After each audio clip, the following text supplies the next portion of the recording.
ദൈവത്തിന് സ്തുതി. പ്രഭാത കിരണത്തിലേക്ക് സ്നേഹവന്ദനം. ഭാഗം 1706.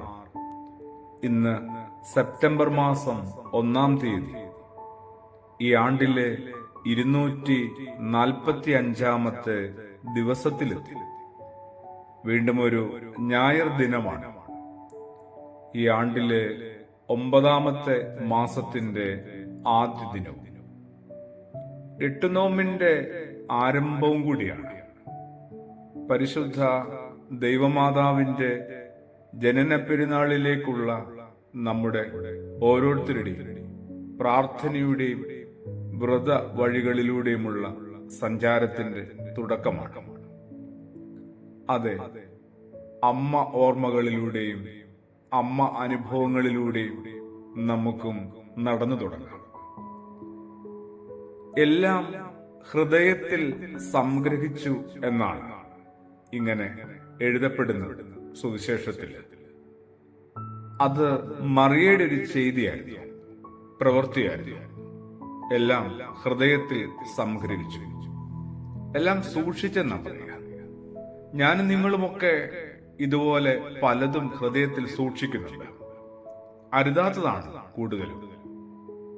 അതിൽ നിറയെ പ്രതികാരത്തിന്റെ വിചാരത്തോടുകൂടി നമ്മൾ ആ കനലുകൾ കെടാതെ മാറ്റിവെച്ച് സൂക്ഷിക്കുന്നതിന് എല്ലാവരുടെയും ശ്രമമൊക്കെ തിടുക്കവും.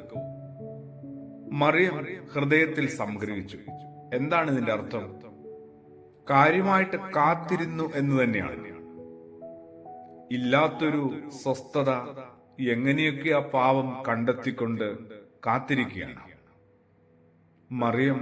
അതുകൊണ്ട് കാത്തിരിപ്പിന്റെ കൂടി നല്ലൊരു അടയാളമാണ്. ഞാനും നിങ്ങളും കുറച്ചുകൂടി ഒന്ന് കാത്തിരിക്കാനായിട്ട് മനസ്സാവുന്നു. എല്ലാത്തിലും വലിയ മാറ്റമുണ്ടാവും.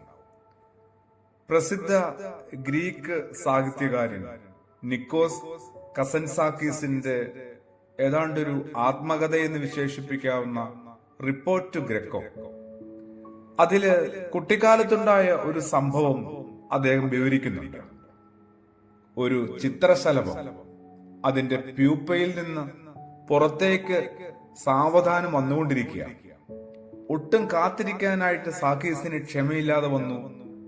അയാളിലെ ബാല്യമാവട്ടെ പുറന്തോട്ടിൽ ചെറിയ ചൂട് ശ്വാസം ഊതിക്കൊടുത്ത് ആ പൂമ്പാറ്റയ്ക്ക് ചിറക് വിരിപ്പാനായിട്ട് സഹായിക്കുക. അങ്ങനെ വിരിഞ്ഞിറങ്ങിയ പൂമ്പാറ്റ പറക്കാനാവാതെ നിലത്ത് ഇഴഞ്ഞു നീങ്ങുന്നത് കണ്ട് അമ്പരക്കുകയാണ് ആ കുട്ടി.